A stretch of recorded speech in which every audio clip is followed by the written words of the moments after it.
मैं ये चाहता हूं कि बाइबल में लिखा है जिसको सम्मान देना चाहिए उसका क्या करो, सम्मान करो। लेके आओ। सुनो सुनो सुनो सुनो, आप जानते हैं कि इनकी डाइट से मेरी आंखों के सामने लोग हील हुए हैं, मेरी आंखों के सामने।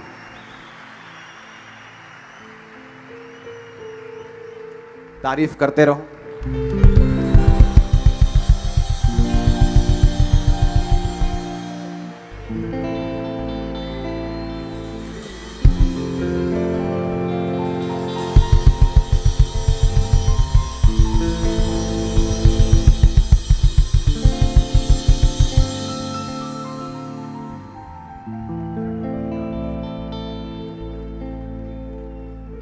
और इनके साथ डॉक्टर्स की टीम भी है। डॉक्टर संजीव सूद जो दयानंद आयुर्वेदिक कॉलेज के प्रिंसिपल हैं, वो भी आ जाओ। और डॉक्टर गगन और डॉक्टर अनु।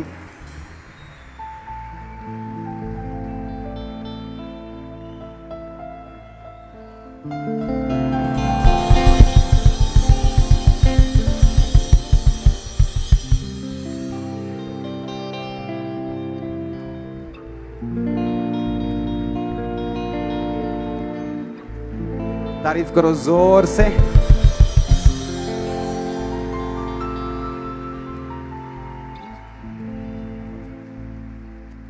बैठ जाओ बैठ जाओ। हालेलुया।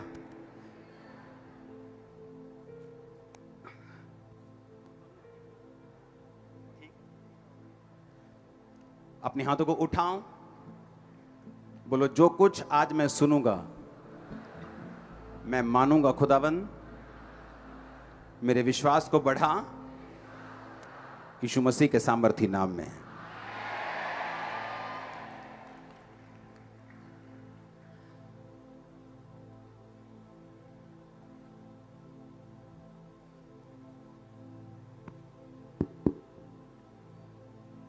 तारीफ करो जोर से।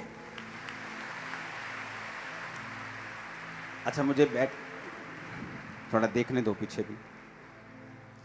अच्छा एक टेस्टिमनी मैं आपको देता हूं। जो डाइट इन्होंने अपने इंटरनेट पे भी बहुत ये वायरल हुई थी और यहां पर भी मैंने बताई थी। मैंने पेशेंट देखे हैं जो विश्वासी नहीं है, मेरे नॉन में हैं। जब उन्होंने ये डाइट फॉलो की, उनका ब्लड प्रेशर, उनकी शुगर, उनकी चीजें एग्जैक्ट नॉर्मल पे आ चुकी।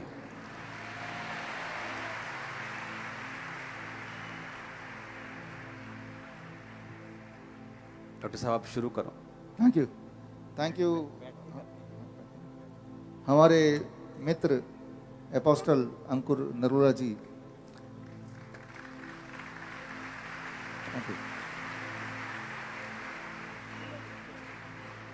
और दयानंद आयुर्वेदिक कॉलेज के प्रिंसिपल डॉक्टर संजीव सूद जी।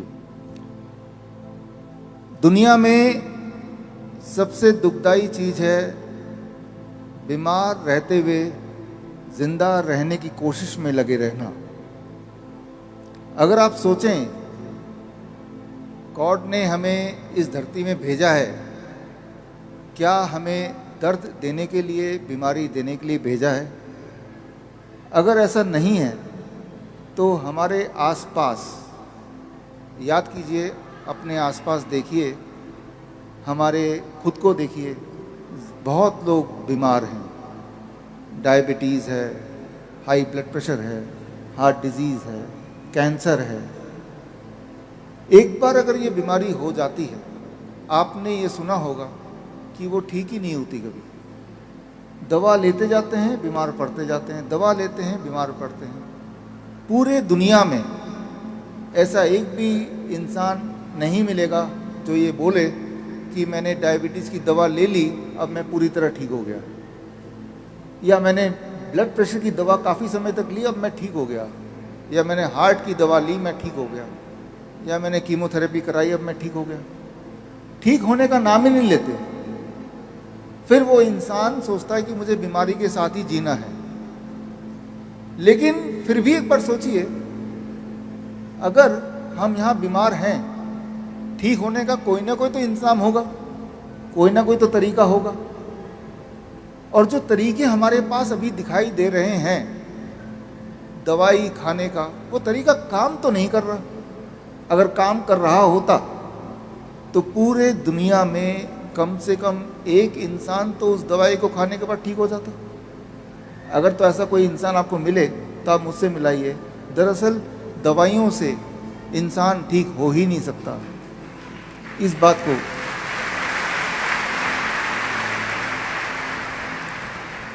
बात को समझना ज़रूरी है और समझना बहुत आसान भी।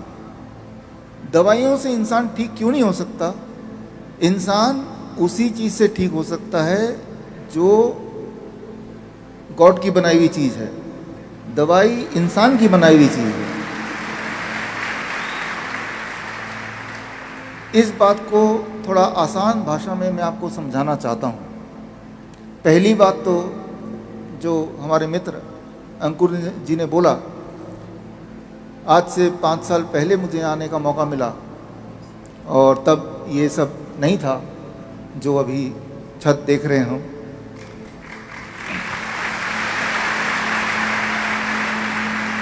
और हम उम्मीद करते हैं कि आने वाले दिनों में देश और दुनिया में बहुत जगह पे अभी की तरह इसी तेजी से ये सिलसिला फैलेगा।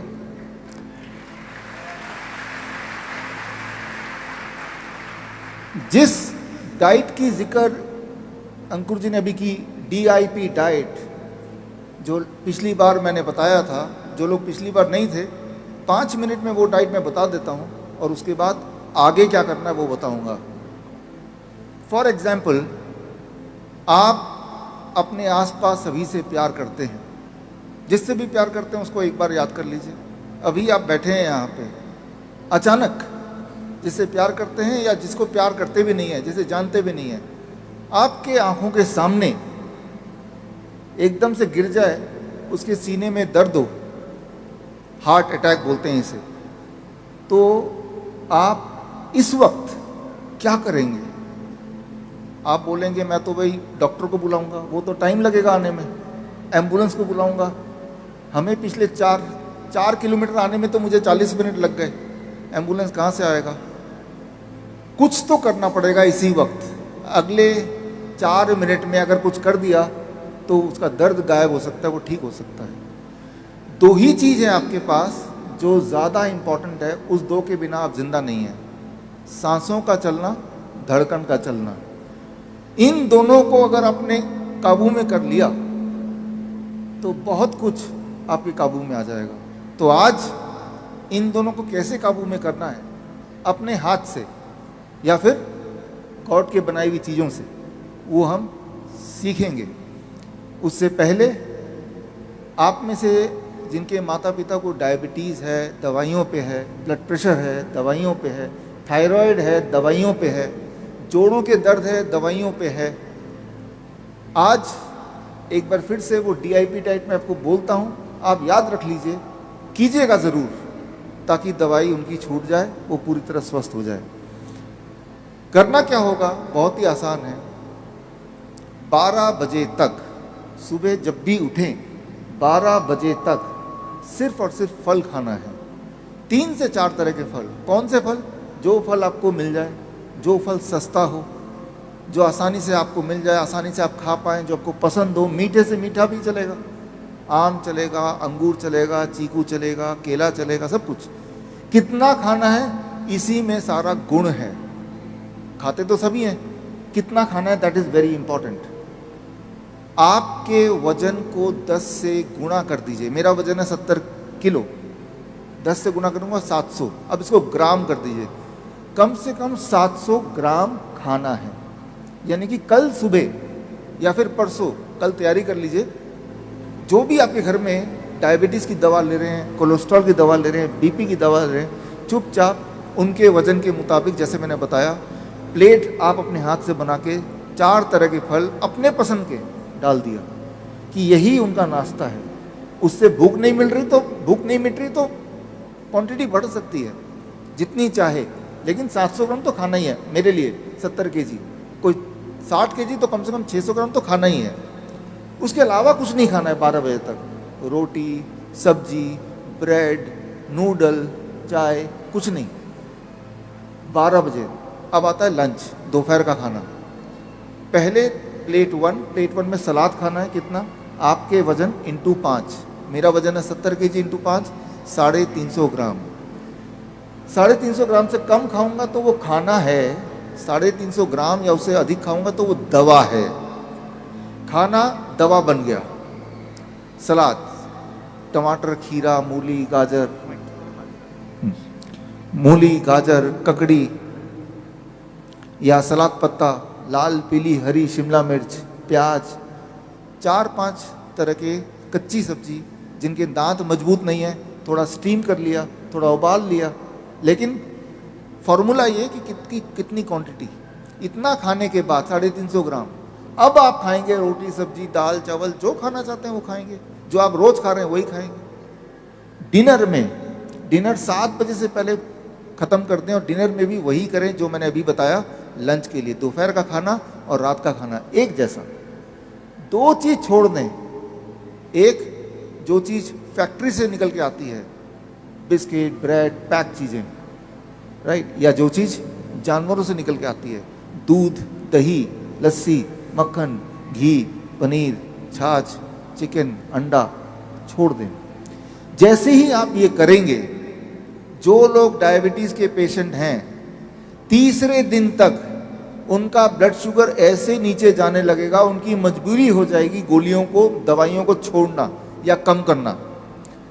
इंसुलिन है तो इंसुलिन को 40% कम करना पड़ेगा, नहीं तो वो बहुत नीचे चला जाएगा। जो लोग ब्लड प्रेशर की दवाई ले रहे थे काफ़ी सालों से, 1 हफ्ते के अगर करेंगे तो उनका ब्लड प्रेशर की दवाई कम करनी पड़ेगी, नहीं तो ब्लड प्रेशर नीचे चला जाएगा। 3 टेस्टिमनीज हैं इनके डाइट की जिनको मैं जानता हूं पर्सनली। एक आदमी जिसकी शुगर 550 के करीब थी और वो टीके लगाता था शुगर के, इंसुलिन के टीके लगते थे उसको। तो जब वो टीके लगाता था तो एक टाइम ऐसा आ गया उसकी लाइफ में कि जो टीके थे, टीके भी असर नहीं कर रहे थे। हॉस्पिटलाइज्ड होने के बाद डॉक्टर्स ने कहा कि कौन से आप टीके लेते हो? उसने कहा मैं फलाने टीके लेता हूँ। डॉक्टर्स कह रहे थे कि शुगर की मेडिसिन जो है वो आप पे असर नहीं कर रही। और जब उसने ये सुना कि सुबह फ्रूट खाने, उसने कहा मैं तो पहले ही शुगर का पेशेंट हूँ, सुबह फ्रूट खाऊंगा तो मैं मर ही जाऊंगा। डोंट वरी, सुनो मेरी बात, इस चर्च में डॉक्टर्स जो हैं वो हमारे मेंबर्स हैं।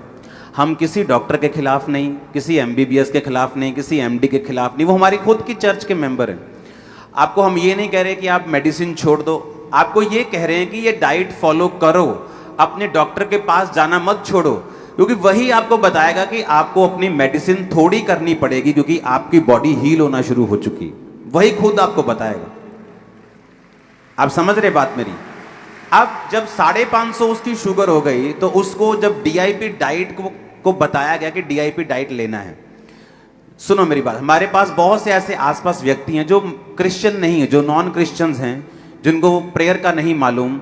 मैंने ऐसी टेस्टिमनी सुनी है जब उन्होंने DIP डाइट फॉलो की, मेरे नॉन में है इनकी डाइट फॉलो की, उस व्यक्ति के जो इंजेक्शंस थे वो खत्म हो गए, इंजेक्शन लेने बंद हो गए, उसकी शुगर 200-250 पे आनी शुरू हो गई। और राइट नाउ इन दिनों में उसकी शुगर 108, 160, 140, 150, 100, 90 ऐसा रहता है। और दूसरा, एक मेरे नॉन बिलीवर फ्रेंड हैं, वो अमेरिका के हैं और बड़े बड़े लोगों के साथ उनका उठना बैठना है, बड़े बड़े सुप्रीम कोर्ट के जज हैं, ऐसे लोगों के साथ उनका उठना बैठना है। जब उन्होंने ये डाइट फॉलो की तो वो नॉन बिलीवर हैं, वो प्रभु को नहीं मानते। तो उनकी खुद की मुंह की टेस्टिमनी है कि ऐसा कैसे हो सकता है कि मेरा बीपी जो दवाइयों से कम नहीं हो रहा वो इस डाइट से कम हो चुका है। जस्ट मॉर्निंग वो क्या करते थे, सुनो मेरी बात, जिनको बीपी की गोली भी लगी हुई, मॉर्निंग उठ के नारियल पानी पीना, साथ में कच्चा लहसुन, एक कच्चा लहसुन खाना, उसके बाद जितना भार है 80 किलो भार है तो 800 ग्राम फ्रूट खाना, दोपहर को 80 किलो भार है तो 350-400 ग्राम, 400 ग्राम वैसे बनता है लेकिन वो कम ही खाते लोग, 300-400 ग्राम सैलेड खाना। जब खत्म हो जाए, सैलेड फिनिश हो गया, तो उसके बाद जो भी चपाती, भार कम करना है तो 1 चपाती, भार बढ़ाना है तो 2 चपाती, वो आप पे डिपेंड करता है कि आपने मैंने कम करना था, मुझे कोई प्रॉब्लम नहीं फिजिकली, लेकिन मुझे वेट कम करना था, मैंने DIP डाइट से 20 किलो वेट कम किया है, बिना किसी प्रॉब्लम, बिना किसी मेडिसिन इमरजेंसी, जस्ट वेट कम किया। पहले से अधिक, कहीं अधिक हेल्थी, कहीं अधिक स्ट्रांग, कहीं अधिक एनर्जेटिक।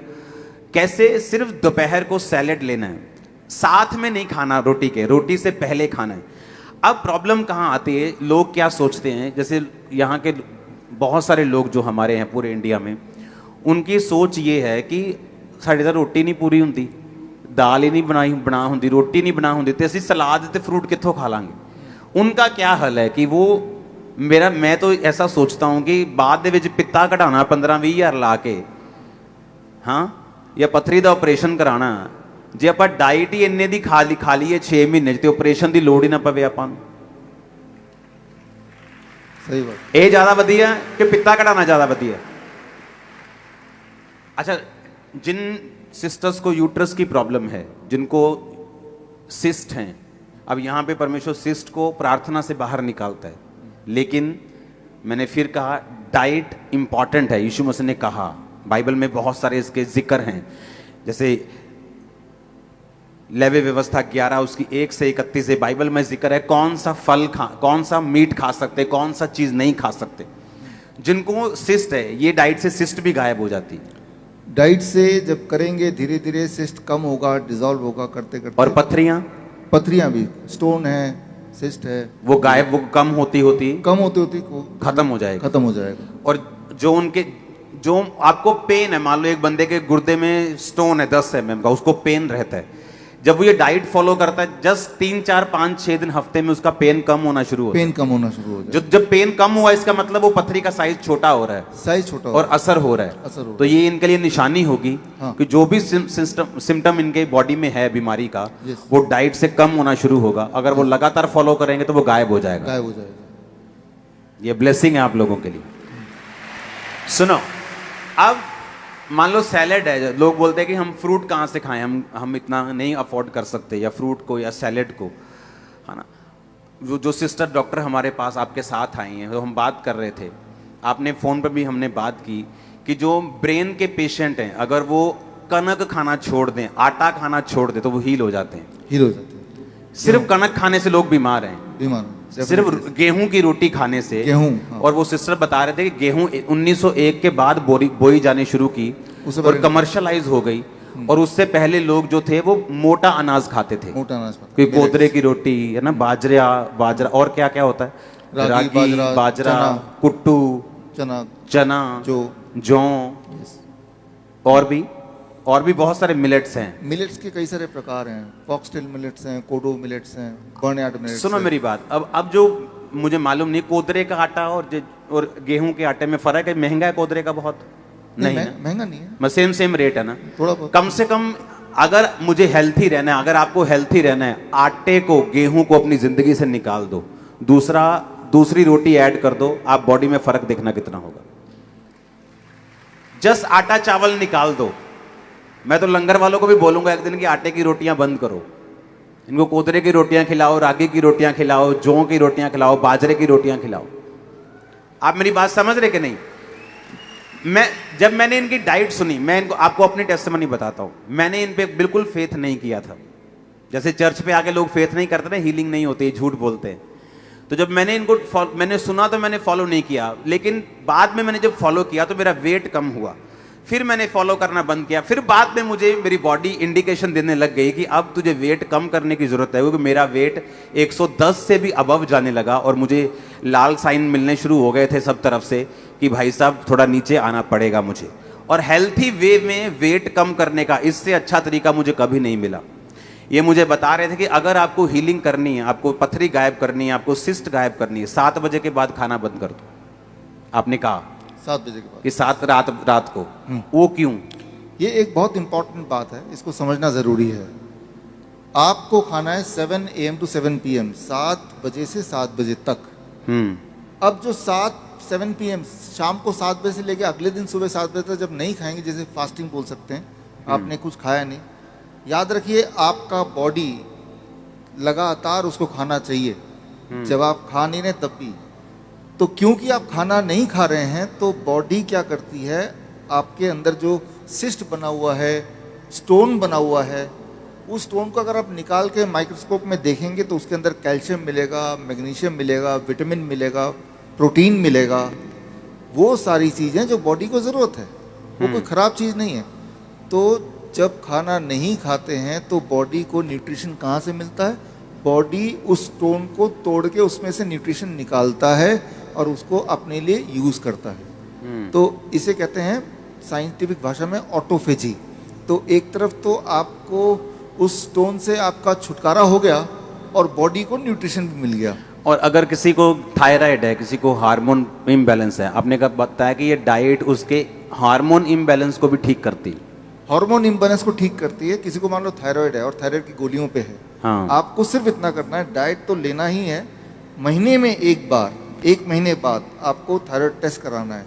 और जैसे जैसे थायराइड नॉर्मलाइज होता जाएगा वैसे वैसे डॉक्टर की सलाह के साथ दवाइयों को धीरे धीरे हटाना भी ज़रूरी है, राइट? नहीं तो क्या है, वो तो खुद ही आपका डॉक्टर हटाएगा, हम डॉक्टर्स के खिलाफ नहीं। जब आपका थायराइड कम होना शुरू होगा, वो डॉक्टर बताएगा भाई साहब थायराइड नीचे जा रहा है, मेडिसिन कम कर दो, फिनिश कर दो, और एक दिन आप कंप्लीट हील होंगे।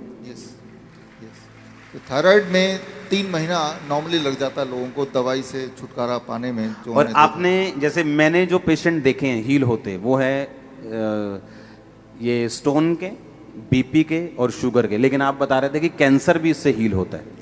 हाँ, अभी जो मैंने आपको बताया जस्ट नाउ, कैंसर के पेशेंट को हम 10 घंटे के अंदर खाने बोलते हैं। मान लो आपके आसपास कोई कैंसर का पेशेंट है, तो या मेरे पास अगर कोई आता है, 9 बजे सुबह से लेके शाम के 7 बजे तक ही आप खाओ, तो 14 घंटा वो नहीं खा रहा खाना। 14 घंटे नहीं खाना, नहीं खाना, जस्ट 9 बजे सुबह खाना शुरू करना। और खाना यही है, खाना यही है। मतलब सुबह अगर वो 70 किलो का है, वो 700 ग्राम फ्रूट खाएगा, यस, दोपहर को वो 350 ग्राम पहले सलाद खाएगा, सलाद खाएगा, और उसके बाद रोटी खा सकता है कैंसर वाला। डिपेंड करता है कौन सा वाला कैंसर है, किस स्टेज में पहुंचा हुआ है। अगर ज़्यादा पेन वाला कैंसर है, ट्यूमरस ग्रोथ हो गया है, उसे तकलीफ बढ़ गई है, तो जो प्लेट 2 है, कुक्ड फूड जिसे बोलते हैं, उसे हम बंद करा देते हैं। अच्छा, कुक फूड नहीं खाना, नहीं खाना। फिर क्या खाना है? Salad, smoothies, smoothies, fruit juice, vegetable juice. या स्मूदीज आप बताओ लोगों को क्या होता है ये? स्मूदी बड़ा आसान है। आप कोई भी 3-4 कच्ची सब्जी ले लो, मिक्सी आपके पास होता ही है, टमाटर ले लिया, खीरा ले लिया, मूली उसका ले लिया, जूस नहीं, स्मूदी बनाना है। स्मूदी, उसको आप मिक्सी में डाला, ऊपर से थोड़ा पानी मिलाया, वो जब मिक्सी चलेगा तेजी से तो वही चीज़ लिक्विड में आ जाएगा, ठीक है ना, यानी कि वही लिक्विड फॉर्म में आ गया। और उसको छानना नहीं है, छानना नहीं है, और उसको हाँ। पीना है। 1 गिलास पीने में 15 मिनट लगाना है। जल्दी जल्दी पियेंगे तो वो फूड है, धीरे धीरे उसको कंज्यूम करेंगे तो वो मेडिसिन है। दोनों अलग अलग इफेक्ट है। तो इसे हम स्मूदी बोलते हैं, fruit smoothie, vegetable smoothie, vegetable soup खा सकते हैं, या नट शेक, बादाम का दूध जिसे बोलते हैं। बादाम आपने लिया कम से कम 10-15, उसको पूरी रात भर भिगो दिया, सुबह उस बादाम को लिया, मिक्सी में डाला, थोड़ा पानी या नारियल पानी डाल दिया, एक केला भी डाल दिया अंदर, और उसको घुमा दिया, तो वो बन जाएगा नट शेक। नट दूध जैसे बन जाएगा, दूध की तरह बन जाएगा, दिखने में दूध की तरह लगेगा, बड़ा ही स्वादिष्ट लगेगा, बड़ा ही ताकतवर होगा। खास तौर पे जो लोग जिम में जाते हैं उनको भी ये ले सकते हैं। लेकिन मैं अभी कैंसर की डाइट की बात कर रहा हूँ कि ये सारी चीज़ें हैं जो वो ले सकते हैं या लेना चाहिए पूरे दिन भर में। और जो सेकंड प्लेट है उसकी जगह उसने पत्ते खाने हैं या क्या खाना है? पत्ते या तो खाएं या फिर उसको पिए। अच्छा, हाँ, स्मूदी बना के या पत्तों का जूस बना के, पालक का जूस सबसे अच्छा, या लाल और हम बोलते हैं रेड ग्रीन जूस, चुकंदर का जूस और पालक का जूस। अगर 1 गिलास आप पीते हैं, 1 गिलास मतलब 250 ml, एक बड़ा गिलास आप पीते हैं धीरे धीरे करके, तो वो बहुत ताकत देगी। एक बात याद रखिए, जो हरे पत्ते का जूस होता है उसका केमिकल स्ट्रक्चर हमारे खून से मिलता जुलता है। मतलब जो हरा जूस है वो हमारे हाँ। खून से मिलता है, उसका स्ट्रक्चर। हाँ, क्लोरोफिल का structure that is similar to the blood का स्ट्रक्चर। तो ये बात बन गई। हमारे बॉडी में जो खराब खून घूम रहा है जिसकी वजह से कैंसर है, उसकी जगह पे अच्छा खून बनने में आपका हरा जो जूस है वो मदद करेगा। एक टेस्टिमनी मैं आपको देता हूँ। एक व्यक्ति है, उसको जब उसको चेक करवाया तो उसका हार्ट बहुत दर्द करता था और बता ना उसको, जैसे पंजाबी में बोलते ना, उसको घबराहट होती थी बहुत। तो जब उसको चेक करवाया गया तो उसका बीपी 180 190 था। तो उसको जब डाइट पे दिया गया, डाइट पे लगाया गया, आप इमेजिन नहीं करोगे, विदाउट मेडिसिन मॉर्निंग वो नारियल पानी के साथ कच्चा लहसुन, उसके साथ फ्रूट, उसके बाद सैलेड, उसके बाद रोटी, सेम व्यक्ति बीपी 120 80 पे आ चुका है। एवरी डे चेक करते उसको। ऐसे ही होता है। यस। और पहले में मुझे बिलीव नहीं था, मैं सोचता था कि यही तो हम खाते हैं शुरू से, वही खा रहे हैं, तो बीमार है कोई तो वो वही तो खा ही रहे हैं। लेकिन आपने बताया कि खाने का तरीका, टाइमिंग और खाने का जो तरीका है और क्वांटिटी है वो वैसी ही होनी चाहिए, तब जाके वो काम करते हैं। और आपने पिछली बार ये बताया था कि जो सैलेड है, जो फ्रूट है, वो एक ट्रैफिक पुलिस की तरह काम करती है आपकी बॉडी के अंदर। यस। अगर ट्रैफिक पुलिस नहीं होगी तो वो किधर भी लोग घुसेंगे। तो उसे ये नहीं मालूम बीपी कम रखना है या शुगर कम रखनी। अगर सैलेड है वो ट्रैफिक पुलिस है, फ्रूट है वो ट्रैफिक पुलिस है। वो बताता है कि कौन सी चीज कितनी बैलेंस में रखनी। और मैंने ये देखा है, मैंने देखा है पेशेंट ने शुरू किया, वो कुछ लोग यीशु मसीह को मानते भी नहीं, लेकिन उन्होंने मुझे लिख के भेजा कि दिस इज अनबिलीवेबल, कि मुझे बिलीव नहीं हो रहा, मैं 70 साल का हूं, मैं 80 साल का हूं, कि जस्ट यही फूड अलग तरीके से खा के मेरा बीपी एब्सोल्युटली नॉर्मल हो चुका है। अनबिलीवेबल बोलते हैं नीचे कि अनबिलीवेबल, यहाँ हमने सोचा भी नहीं कभी ऐसा हो सकता है। हाँ, ये आसान हो जाएगा। एक शब्द याद रखिए जो साइंस के स्टूडेंट आप में से, इनक्रिटिन हार्मोन, कल देखिएगा, छांटिए इसको गूगल में, इनक्रिटिन जो है वो पेट में एक हार्मोन है। अच्छा, वही ट्रैफिक पुलिस का काम करता है। ट्रैफिक पुलिस का? हाँ, लेकिन वो जो सिग्नल देता है उस सिग्नल को पहचानने की क्षमता फल और कच्ची सब्जी में ही है। अच्छा, कुक्ड फूड में नहीं है। अच्छा, उस कुक फूड ये पहचान नहीं सकता कि मुझे जाना किधर है। नहीं इसीलिए लोग फिर बीपी शुगर बढ़ जाते हैं। हाँ, ऑलरेडी ब्लड में शुगर है और आपने कुक्ड फूड खा लिया। लोग खाते कुक फूड, और आटा तो यहाँ खाते हैं, आटा चावल। तो वो सिग्नल नहीं पहचानेगा। सिग्नल बोल रहा रुको भाई, ब्लड में मत जाओ, ब्लड ऑलरेडी शुगर बढ़ा हुआ है। लेकिन वो समझ नहीं पा रहा आपका जो रोटी चावल है सीधा वो ब्लड में जाएगा और ब्लड का शुगर और बढ़ा देगा। लेकिन अगर आम खाएंगे तो आम के अंदर इनक्रिटिन का सिग्नल समझने की क्षमता है। तो वो या तो लीवर में छुप जाएगा या स्टमक में वेट करेगा, कोलोन से निकल जाएगा, या ड्रॉप करके धीरे धीरे ब्लड पे वो इंक्लूड होगा, एकदम से जंप नहीं करेगा। तो इनक्रिटिन हार्मोन एक पुलिस मैन बोल सकते हैं, ट्रैफिक मैन बोल सकते हैं। जिस व्यक्ति को 650 शुगर थी, उसके मुंह की वर्डिंग है कि मैं खुद हैरान हूं कि मैं सारा दिन फ्रूट खा के भी मेरी शुगर 100 पे है। इमेजिन करो आप, फ्रूट खा के, सैलेड खा के, रोटी खा के, खत्म क्या किया, रोटी बिल्कुल नहीं खाते, आटा बिल्कुल बैन है हमारे। मैं आटा खाता हूं, लेकिन जब मेरा फूड डे होता है कि आज चिकन बनया, ले आओ भी आटे दिया रोटियां, उंगला ना मेन के, हाँ अज पंजाबी खाते हैं, हाँ वो हम खाते हैं। लेकिन रेगुलर डाइट में मेरी फिनिश है, आटा मैं नहीं खाता हूँ, चावल मैं नहीं खाता हूँ, बिना किसी प्रॉब्लम के, कि मुझे कोई प्रॉब्लम नहीं, लेकिन फिर भी मैं फॉलो कर। और जो लोगों को प्रॉब्लम थी उनके मुंह की वर्डिंग है कि मैं खुद हैरान हूं कि ये मीठा फ्रूट खा के भी मेरी शुगर 100 है, और मेरी आंखों देखी चीज है ये। इसलिए मैंने इनको दोबारा बुलाया आपके लिए। आप ब्लेस हो आज। इसे आपने कहा था थायराइड, हाँ, sugar, BP, cancer, heart disease, सबसे बड़ा जो हार्ट जो, हाँ। और आपने कहा था कि अगर किसी को ब्रेन की प्रॉब्लम है, किसी को अगर फिट्स पड़ रहे हैं, तो वो आटा खाना छोड़ दे। इसमें दो चीज, फिट्स क्यों पड़ते हैं वो एक बार समझ लें, 1 मिनट लगेगा। हमारे बॉडी में, ब्रेन में स्विच है, जैसे यहाँ पे लाइट का स्विच है, स्विच को ऑन करेंगे तो ही लाइट ऑन होगा, स्विच को ऑन ही नहीं करेंगे लाइट कितना भी हो वो जलेगा ही नहीं।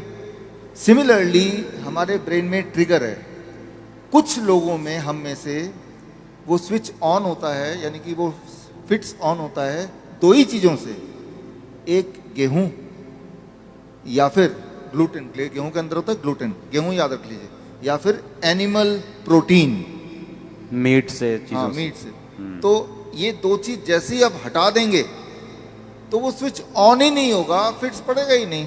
बहुत मतलब simple गेहूं बात। बंद कर देनी है, मीट गेहूं, बंद कर देनी उन लोगों के लिए, उन लोगों के लिए। हाँ, क्योंकि उनको ऐसा फिट पड़ रहा है, तो उनका बॉडी जो है सेंसिटिव है इन दोनों चीज़ों से, तो दो को हटा दो, अब नहीं फिट पड़ेगा। दवाई कितना भी लेंगे फिट फिर भी पड़ता रहता है, लेकिन ये जब ट्रिगर ही नहीं है तो फिट पड़ने का सवाल ही नहीं है। तो ये बात है। या कई बार क्या होता है कि वो लोग पैक्ड फूड खा लेते हैं, बिस्किट वगैरह खा लेते हैं, तो उसके अंदर भी अगर वो है जिस जो उसको पता नहीं है कि गेहूं है या दूध से बना हुआ है, तब भी फिट्स पड़ जाएगा। उसे नहीं दिख रहा बिस्किट में क्या क्या है, लेकिन बॉडी को पता है। तो ये है। अभी आप बोल रहे थे कि फ्रूट्स खाने के बावजूद भी शुगर नॉर्मल है। मैं ऐसे बोलता हूँ, फ्रूट्स खाने की वजह से ही इसको शुगर नॉर्मल है, इसको इस तरह से रख लीजिए। तो ये जो अभी तक हमने बात की, और इस डिस्कशन से आपने ये समझा कि बहुत ही आसान है ठीक रहना, बीमार रहना मुश्किल है। उल्टा सीधा खाओ, फिर दवाई भी खाओ, फिर उल्टा सीधा खाओ, बीमार रहना मुश्किल है। बीमार ना रहना आसान है, सिर्फ इतना करें, अगर तो बीमार नहीं है तो होंगे नहीं, और अगर हैं तो हर दिन आपको दिखेगा आप ठीक होते चले जाएंगे। कैसे पता चलेगा ठीक हो रहे हैं? आपको पता चलेगा, आपकी ताकत बढ़ जाएगी, आपके जो पेन है वो कम हो जाएगा, उससे पता चलेगा। डायग्नोसिस ना भी करें तो भी पता चल जाएगा, इससे होगा कि आप ठीक हो रहे हैं। आपकी जो ये बुक अभी हमने करना है इसको, यस, जिसमें आपने बताया कि जो किडनी पेशेंट हैं जिनका डायलिसिस होता है, हाँ, वो किस तरह से डायलिसिस से बच जाते हैं और किडनी जो है प्रॉपर वापस हील हो जाती है। क्योंकि मोस्टली हमने देखा है कि जिसकी किडनी खराब हो गई वो ट्रांसप्लांट ही कराता है या मर जाता है। ये एक इम्पॉर्टेंट बात है जो मैं आपको बताना चाहता हूँ, ताकि आप इसको उन लोगों तक पहुँचाएं जिनको इसकी ज़रूरत है। ऐसे बहुत सारे लोग हैं लाखों में जो हर दूसरे दिन या तीसरे दिन डायलिसिस कराते हैं। पहले तो समझना पड़ेगा डायलिसिस क्या है। बहुत ही सिंपल है, आधे मिनट में समझ जाएंगे। आप जो भी कुछ खाते हैं पीते हैं, उसमें कुछ चीज़ें बॉडी उपयोग में लाता है, एनर्जी में कन्वर्ट करता है, कुछ चीज़ें बॉडी यूज़ नहीं कर पाता है, तो आप यूरिन, पेशाब के रास्ते उनको बाहर फेंक देते हैं। तो वो पेशाब कैसे बनता है? वो किडनी का काम होता है। उसके अंदर वो सारी चीज़ें हैं पेशाब में जो बॉडी को नहीं चाहिए, तो बॉडी ने उसको बाहर भेज दिया। क्रेटनाइन है, यूरिया है, यूरिक एसिड है, ऐसे बहुत सारी चीज़ें हैं, छोटे मोटे प्रोटीन हैं अलग अलग तरह के, जो बॉडी को नहीं चाहिए। तो बॉडी ने पेशाब किया, आप बोलेंगे अरे मुझे पेशाब आ रहा है, तो वो किडनी ने बाहर भेजने का तैयारी कर ली है, और आप गए और आपने अपने आप को हल्का किया, ठीक हो गया। ये तो हुआ नॉर्मल। आपका बॉडी खुद ही आपका डायलिसिस कर रहा है। डायलिसिस ये है, हमारा बॉडी हमारे अंदर की जो चीज़ जो हमें नहीं चाहिए वो बाहर फेंकने का रास्ता बनाया, इसे कहते हैं डायलिसिस। यानी कि हमारे सबकी बॉडी करती है इसको। अगर वो करना बंद कर दे, किडनी अपना काम करना बंद कर दे, अब जब मैं पानी पी रहा हूँ और बॉडी को उनमें से कई सारी चीज़ नहीं चाहिए, लेकिन बाहर का रास्ता बंद है, तो बॉडी क्या करेगा? गुब्बारे की तरह, बैलून की तरह उस पानी को, उस फ्लूइड को बॉडी में ही इकट्ठा होता रहेगा।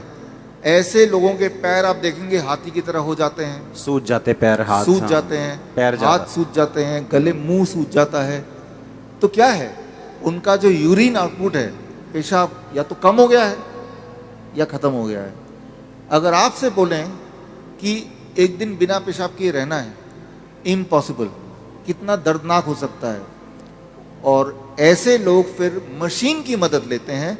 वो मशीन वो खींचता है खून में से वो ऐसे पानी जो खराब है और निकाल के बाहर करता है। इसका मतलब हर दूसरे दिन उसको ऐसा करना पड़ता है, और दूसरे दिन तक बॉडी में पानी जमा रहता है। और जबकि बॉडी में पानी जमा रहेगा तो उसका हार्ट के ऊपर भी बोझ है, लंग्स के ऊपर भी बोझ है। हर दिन वो कमज़ोर होता जा रहा है, हर दिन वो मरता जा रहा है, डायलिसिस कराने के बावजूद भी या डायलिसिस कराने की वजह से भी, क्योंकि डायलिसिस भी किडनी को और फर्दर खराब करती है। तो अब आपको समझ आ गया कि प्रॉब्लम क्या है, डायलिसिस किसे कहते हैं, किडनी खराब होना किसे कहते हैं। ऐसे लोगों को पहचानेंगे कैसे? आप जब देखेंगे, हम कैसे पहचानते हैं ऐसा पेशेंट को? कोई रिपोर्ट की ज़रूरत नहीं है मुझे, आपको भी ज़रूरत नहीं है। आप सिर्फ ऊपर से नीचे देखेंगे, अगर पैर हाथ में सूजन है थोड़ा बहुत भी, तो समझ लीजिए कि किडनी फेलियर की तरफ आप बढ़ चुके हैं। लेकिन घबराने की बात नहीं है।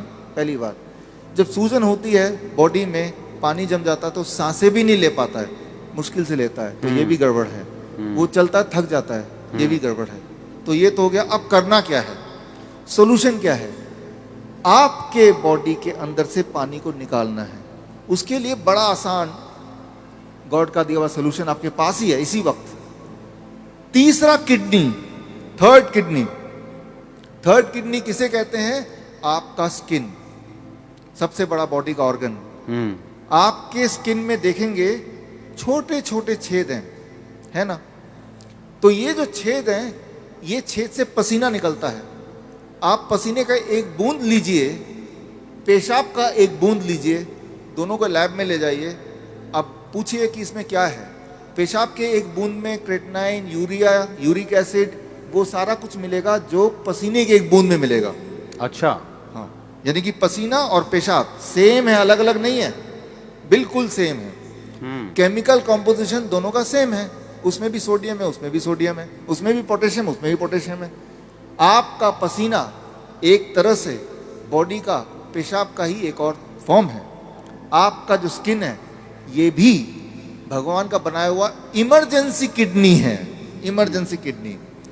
तो उस इंसान का जिसके दोनों किडनी खराब हो गए, अब क्या करेंगे? ये जो स्टेपनी है, मैं इसको स्टेपनी बोलता हूँ। आपकी गाड़ी का एक टायर पंचर हो गया, आप स्टेपनी यूज करते हैं ना, तो हम बोलते हैं कि ये स्किन को यूज कर लो, स्किन से बाहर निकाल दो।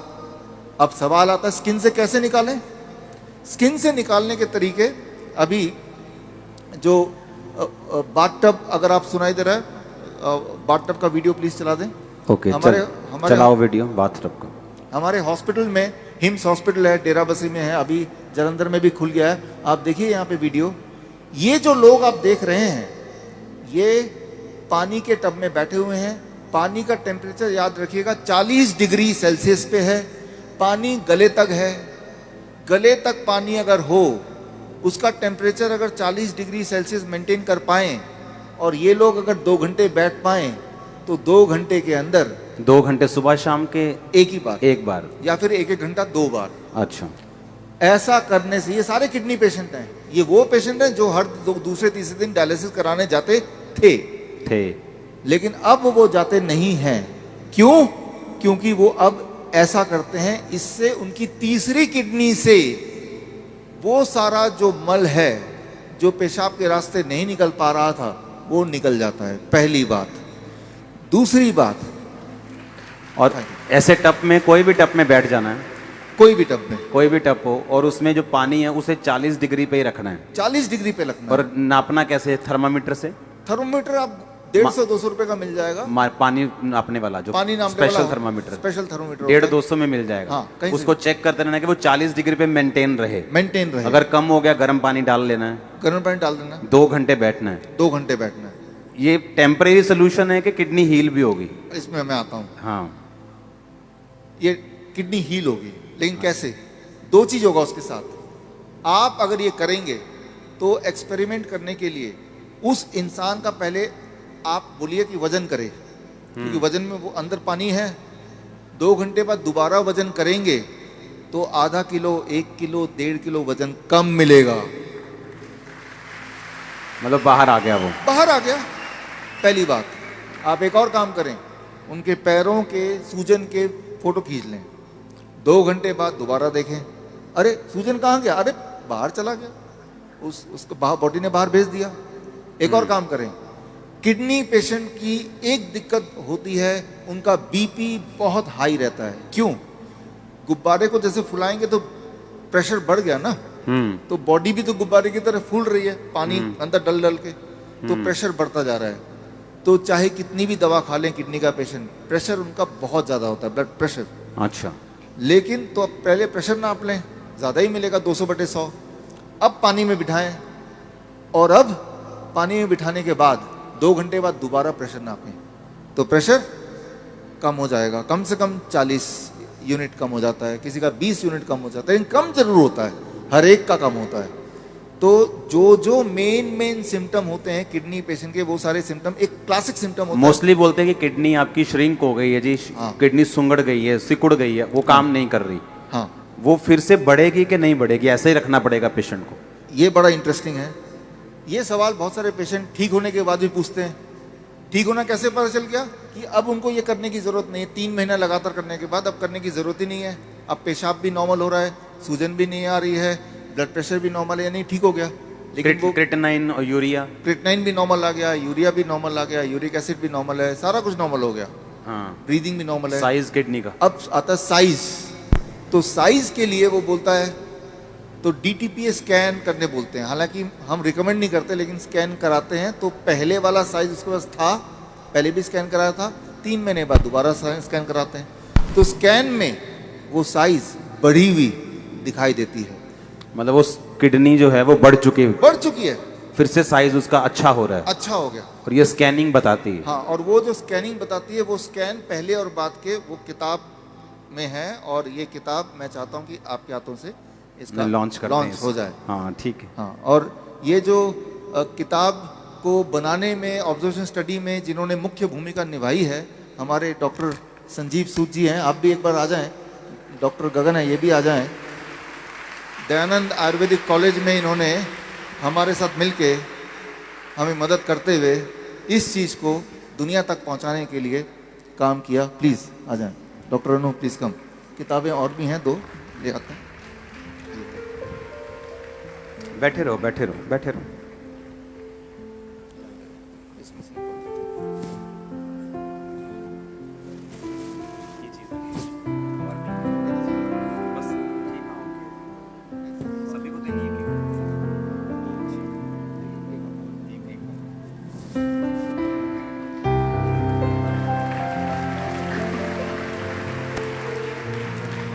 इसका नाम है प्रत्यारोपण, यानी किडनी ट्रांसप्लांट का अंत। हाँ, ठीक।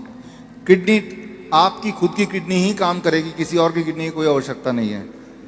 भगवान का दिया हुआ किडनी, उसी को स्टार्ट करना है, उसी को काम करना है। तारीफ करो सब। Thank you, thank you, thank you. तो अच्छा, हमने कितने ऐसे लोग आपके लोग मोहल्ले में ऐसे आपने देखे होंगे जो किडनी ट्रांसप्लांट नहीं करा सकते, डायलिसिस नहीं करा सकते, मर जाते हैं। देखे कि नहीं देखे? चर्च में हील होते हमने देखे हैं, लेकिन जो बहुत से लोग हैं जो यीशु मसीह को नहीं जानते, हमने हॉस्पिटल्स में देखा है। मेरे फ्रेंड्स हैं जो हॉस्पिटल्स चलाते हैं चैरिटेबल, वो बताते हैं कि किडनी पेशेंट किस तरह से आते हैं और उनके पास मशीन्स नहीं है, उनके पास स्ट्रक्चर नहीं है, और लोग ऐसे ही मर रहे हैं। और देखो, जब डाइट का जिक्र होता है तो यकीन नहीं होता कि डाइट से कैसे कोई हील हो सकता है, और ये भी यकीन नहीं हो रहा कि बाथटब में बैठ के या ऐसे ऐसे करके कैसे कोई हील हो सकता। और उसको खाना क्या है किडनी पेशेंट को? सेम DIP डाइट प्लस ये जो मैंने बताया, ये 2 घंटे बैठना है। 2 घंटे बैठना है। कई बार लोग 2 घंटे नहीं बैठ पाते, तो 1 घंटा करके 2 बार बैठ लिया। कई बार 1 घंटा भी नहीं बैठ पाते, चलो 40-40 मिनट करके 3 बार बैठ गए। 2 घंटे का आपको रूटीन पूरे दिन भर में 2 घंटे बैठते हैं ना, तो यहाँ से जितने पोर्स हैं तब जाके पूरा निकलता है। ये एक रूटीन बनता है। और 3 महीने बाद फिर उसकी किडनी अपने आप काम भी करना शुरू करती, अपने आप काम करना शुरू करती है। तो फिर ये बंद कर देना है। डाइट चलेगा जिंदगी भर, डाइट चलेगी। हाँ, इसको बंद कर देना है। ये बंद हो जाएगा, ये बंद हो जाएगा, और पेशेंट नॉर्मल रहेगा। पेशेंट, अब वो पेशेंट ही नहीं है, अब वो पेशेंट नहीं, अब पेशेंट नहीं है, वो आप और हम जैसे हैं, नॉर्मल हो गया वो, हमारे हाँ, जैसे। हाँ। अभी हमारे आपके शहर में जालंधर में GT रोड में देश का सबसे पुराना जो दयानंद आयुर्वेदिक कॉलेज, सबसे पुराना कॉलेज है, 125 साल हो जाएंगे अगले साल। तो यहाँ पे भी इसी मेथड से किडनी का इलाज शुरू हो चुका है। मेरा बिलीव ये है कि परमेश्वर आपको यूज करेगा पूरे इंडिया में लोगों को हील करने के लिए इस मेथड से। हर एक व्यक्ति का गिफ्ट अलग अलग है, और मुझे ये बिलीव है कि, क्योंकि मैंने 2-3 टेस्टिमनीज अपनी आंखों से देखी हैं, नॉन बिलीवर्स कुछ मालूम नहीं, जस्ट डाइट फॉलो की, जस्ट हील मतलब मैंने देखा है उनको लेवल पे आते, ठीक होते। बाकी अगर कंप्लीट हीलिंग की बात करें वो तो हमें मालूम है कि यीशु मसीह कर सकते हैं, लेकिन डाइट इंपॉर्टेंट है। आपको ये बड़े ध्यान से सुनना है, समझना है। आमीन। एक काम तो देखो ये कर ही सकते लोग, मान लो किसी को, जैसे मैंने भी पहली बार सुन के आपको फॉलो नहीं किया, एक काम तो ये कर ही सकते हैं ना, जो सैलेड खाने के साथ आप खाते हो उसे खाने से पहले खाना शुरू कर दो। जो रोटी आप आटे की खाते हो, आटा बंद करके कोदरा, रागी, ज्वार, बाजरा ये शुरू कर दो। इतना तो कर सकते हो कि नहीं कर सकते? इतना करके ही आप देखना आपको फर्क पड़ना शुरू हो जाएगा। और कम से कम 12 बजे तक फल, हाँ, और फ्रूट जो 12 बजे तक खाने। हाँ, इतना अगर कर दें, आप बोले एक हफ्ता करके देखेंगे, जस्ट 1 वीक। हाँ, अगर तो कुछ फर्क पड़ा तो करेंगे, नहीं तो छोड़ देंगे, कोई नुकसान तो और है आप नहीं। मुझे बता रहे थे कि जो बहनें जो जिनकी ट्यूब्स ब्लॉक हैं, जिनके यूट्रस ब्लॉक्ड हैं, इस डाइट से वो भी ओपन होते हैं। हाँ, उसमें कैसे, टेक्निकली कैसे? देखिए, आपका मान लो ब्लड वेसल्स हैं इस तरह से है, और कुछ जो भी आप खाते हैं, जो भी हमारा लाइफस्टाइल है, उससे कैल्शियम, कोलेस्ट्रॉल वहाँ डिपॉजिट होता रहता है, इकट्ठा होता रहता है। जो चीज़ बॉडी ना तो बाहर फेंक सकती है, जैसे किडनी के पेशेंट का होता है, ना बॉडी उसको इस्तेमाल कर सकती, तो बॉडी उसको जमा करती रहती है। जब जमा करती जाएगी किसी भी ट्यूब की तरह, वो एक टाइम आएगा जब उसमें से वो पूरी तरह ब्लॉक हो जाएगी। हाँ, तो जिस तरह से ये ब्लॉक होता है, ठीक उसी तरह से ये जो डाइट है, ये डाइट क्या करता है, सबसे पहले आपके बॉडी का, याद रखिएगा साइंस के स्टूडेंट, नाइट्रिक ऑक्साइड की क्वांटिटी बढ़ा देता है। जब भी नाइट्रिक ऑक्साइड कहाँ बनता है, नाइट्रिक ऑक्साइड ब्लड वेसल के अंदर वाला जो लेयर है वहाँ नाइट्रिक ऑक्साइड बनता है पूरे बॉडी में। अच्छा। नाइट्रिक ऑक्साइड जैसे ही बनता है तो वो एसिड की तरह कैल्शियम को क्लीन करने का, झाड़ू लगाने का काम करता है।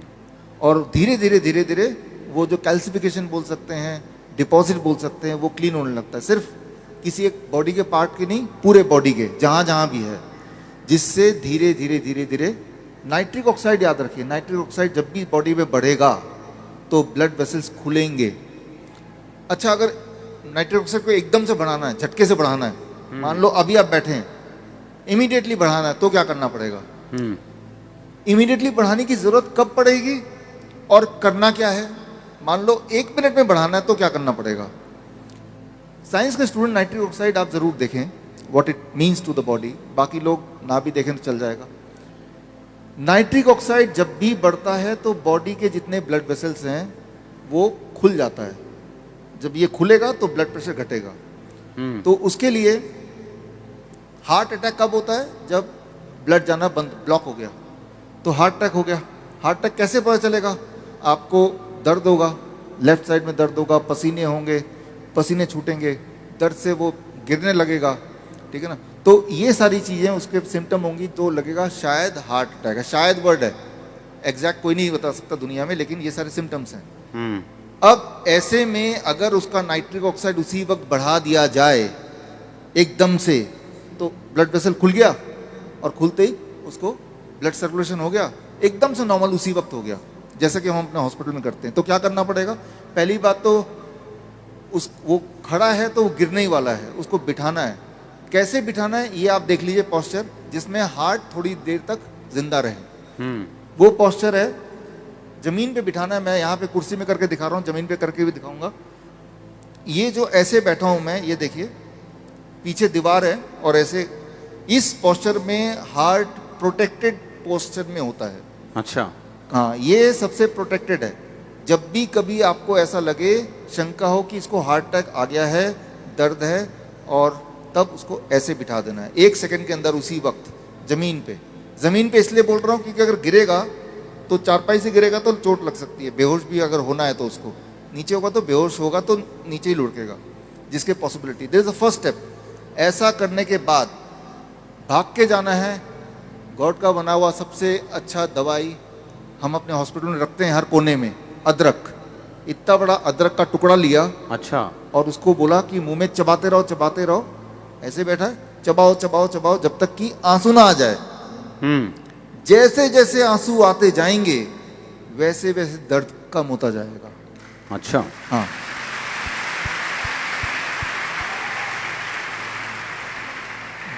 दो बातें हैं, चाहे वो हार्ट अटैक हो, चाहे वो ब्रेन स्ट्रोक हो, पैरालिसिस आ गया, बॉडी का एक पार्ट काम ही नहीं कर रहा अचानक, तो वो चबाता गया। ब्रेन में किसी का क्लोट हो जाए और वो बेहोश हो जाता है। अगर तो बेहोश हो गया फिर तो चबा नहीं सकता वो। अगर नहीं हुआ तो उसको चबाए नहीं, हाँ, एक तो बेहोश नहीं हुआ तब तो चबाएगा वो। बेहोश हो गया तो उसको होश में लाना है। कैसे लाना है होश में? 1 सेकंड में लाना है, उसी वक्त। हर सेकंड उसकी ब्रेन डैमेज हो रहा है, उसी वक्त लाना है। उसका एक तरीका का ये जो हरी मिर्च है या लाल मिर्च है उसको कूट के जीभ के नीचे जैसे ही आपने रखते ही वो एक ट्रिगर करेगा और एटलीस्ट वो होश में आने लायक हो जाएगा। लाल मिर्च जो सूखी लाल जो मिर्ची पाउडर होता है वो मिर्ची पाउडर भी चल जाएगा या हरी मिर्च भी चल जाएगी। आपने कूटा, फटाफट जीभ के नीचे उसको डाल दिया, उस वक्त तो वो बेहोश है, उसको पता भी नहीं चलेगा, लेकिन एकदम से होश में आएगा। होश में आते ही अब चबाना शुरू कर दिया। तो पहले तो हम होश में लाते हैं, हमारी जो इमरजेंसी हेल्पलाइन नंबर है उसमें भी ये करते हैं। हमें पता है कि घर में ये दोनों चीज़ तो मिल ही जाएगी, ये तो हर एक के पास होगा ही। वैसे भी जब तक आप डॉक्टर को बुला रहे हैं, एम्बुलेंस को बुला रहे हैं, तब तक आप तब कर तक भी तो रहे हैं। पेशेंट मोस्टली हार्ट के पेशेंट तो वैसे भी खत्म हो जाते हैं। तो ये दोनों चीज अगर नहीं भी है तो आप रखिए और परिवार के लोगों को पहले से ही बता के रखिए, पता नहीं कब जरूरत पड़ जाए। तो भगवान का दिया हुआ दवाई है, घर पे ही है, इस्तेमाल करना नहीं अगर आता। किसी के ब्रेन में क्लॉट आ गया तो वो क्लॉट कैसे खत्म हो सकता है? डाइट से? एक तो इमरजेंसी में कैसे खत्म होगा ताकि एटलीस्ट सर्कुलेशन बना रहे, वो तो अच्छा। इससे। उसके बाद जो नहीं, एक बार ही खाना है अदरक, बस इतना? उतना लेना है ताकि वो नॉर्मलाइज हो जाए, उतने एक बार। अगले दिन कुछ नहीं खाना, फिर डाइट पे आ जाना है। फिर डाइट पे आ जाना। डाइट पे आ जाना है। इसका मतलब ये है कि आपके हार्ट में देयर इज ए ब्लॉकेज। हाँ। अब उसको धीरे धीरे धीरे धीरे खत्म करना है। वो एक दिन में खत्म होगा नहीं, क्योंकि एक दिन में बना नहीं था। धीरे मतलब ये धीरे अदरक वाला प्लान एक दिन ही करना, 2-3 दिन नहीं करना। नहीं, उसी वक्त करना है जब वो इमरजेंसी में। इमरजेंसी मेडिसिन है ये। आप ऐसे भी अदरक चबा के देखो, आंसू आने लगेंगे आपको, ऐसे ही टेस्टिंग के लिए। और वो चबाना पड़ता है कई बार पेशेंट को 10-15 मिनट तक चबाता रहता है, आंसू आते रहते हैं, वो ठीक होता रहता है, रिवाइव होता रहता है। हाथ चलने लगे, पैर चलने लगे, वो खड़ा होने लगा, फिर जब ठीक हो गया चबाना बंद कर दिया। 15 मिनट तक भी कोई बात नहीं, चबाएगा। उसे अच्छा नहीं लगता लेकिन आंसू आ रहे हैं, लेकिन चबाएगा। लाइफ एंड डेथ का मामला है ना। तो हार्ट को रीस्टार्ट करने का ये तरीका जो कोई भी कर सकता घर पे, ये आपको समझना है और आपको लोगों को समझाना भी है। ये बड़ा आसान है। 2 ही चीज़ें हैं, हार्ट और दूसरा है लंग्स। सांसें अगर रुक रही हैं, आपने देखा पिछले 2 सालों में लोगों को ऑक्सीजन सिलेंडर नहीं मिल रहा, तो वो ऑक्सीजन सिलेंडर, देखिए यहाँ पे कितना ऑक्सीजन है ना। और जब आप सांस ले रहे हैं, आप ऑक्सीजन ले रहे हैं या हवा ले रहे हैं? एक्चुअली हम हवा ले रहे हैं। हमारी बॉडी ऑक्सीजन के लिए नहीं बनी, सिर्फ हमारी बॉडी हवा को लेने के लिए बनी। हवा में एक पार्ट ऑक्सीजन है, छोटा पार्ट वो भी। और जब ऑक्सीजन सिलेंडर लेते हैं तो मुख्यतः उसमें ऑक्सीजन ही होता है। हवा में नाइट्रोजन, बाकी चीजें भी, नाइट्रोजन होती है ज्यादा नाइट्रोजन। तो जबकि सिलेंडर में वो ऑक्सीजन ही होता है मोस्टली, और जितना ऑक्सीजन सिलेंडर लगाएंगे उतना निमोनिया बढ़ता जाएगा। तो वो एक तरह से ठीक नहीं कर रहा, थोड़ा बहुत आराम देगा शुरू में, बट वो अंदर से बीमार करेगा। हमारे जो कोविड सेंटर थे, तो हम देश का सबसे बड़ा कोविड सेंटर अहमदनगर में 1100 बेड वाला हमारा था। उसमें ना तो हमारे ऑक्सीजन सिलेंडर था, ना वेंटिलेटर था, ना दवाइयाँ थी। हम कैसे ठीक करते थे ऐसे पेशेंट को? आप क्या कर सकते हैं, अगर ऐसा किसी को देख रहे हैं सांसें नहीं आ रही हैं, एम्बुलेंस बुला रहे हैं, डॉक्टर बुला रहे हैं, वो सब ठीक है, लेकिन उस वक्त क्या करेंगे जब तक कि बाकी लोग नहीं आ रहे? एक बात याद रखिए, ध्यान से मुझे देखिए। अभी जब भी सांसें नहीं आ रही हैं, जब वो खड़ा रहेगा तो सांसों में तकलीफ ज़्यादा होगी। जब वो ऐसे बैठेगा जैसे मैं बैठा हूँ, सांसों में तकलीफ बहुत ज़्यादा होगी। अभी अगर आप में से कोई भी इस तरह से बैठेंगे, घर जाके बैठ के देखिएगा, तो एक अच्छा खासा इंसान भी सांस लेने में उसको तकलीफ होगी। जैसे मुझे भी अभी तकलीफ हो रही है सांस लेने में। सांस ठीक से लेना है तो नहीं, क्योंकि मेरा जो हार्ट है, हार्ट लंग्स के ऊपर है, लंग्स की कैपेसिटी मेरी कम हो गई। आप देखेंगे जिसको भी सांस की तकलीफ होता है, वो ना जाने क्यों वो ऐसा ही लेटा होता है ऐसा ही लेटा होता है वो। तो ये सांसों की तकलीफ को बढ़ाता है। तो पहले तो ऐसे पीठ के बल लेटने नहीं देना है। तो क्या करना है उसको? जैसे ही आप ये जादू करके देखिएगा, अगर कभी ऐसा मौका आता है तो। हम अपने पेशेंट को करते हैं हमारे हॉस्पिटल्स में, उसको ऐसे बिठा देते हैं। अब भी आप ऐसे अगर बैठे हैं, आप में से जो लोग ऐसे बैठेंगे, आप देखेंगे इसी वक्त सांसें एकदम से बड़ी अच्छी सी सांस आती है, खुल के आती है। ऐसे बैठेंगे तो खुल के आएगी, और जैसे जैसे पीछे जाएंगे आपकी सांसें अटकती जाएंगी। आप देखेंगे जो लोग सांसों के पेशेंट होते हैं, उनको वो ऐसे ही लेटे रहते हैं और कहते हैं सांसें नहीं आ रही। हम बोलते हैं ठीक से बैठ जाओ, अब आ रही है, हाँ आ रही है, आप घर जाओ आराम से। तो साइंस के स्टूडेंट साइंस समझिए, क्योंकि साइंस नहीं समझेंगे तो आप बिलीव नहीं करेंगे। इसे कहते हैं मेडिकल भाषा में प्रोन वेंटिलेशन। प्रोन वेंटिलेशन वो क्या होता है?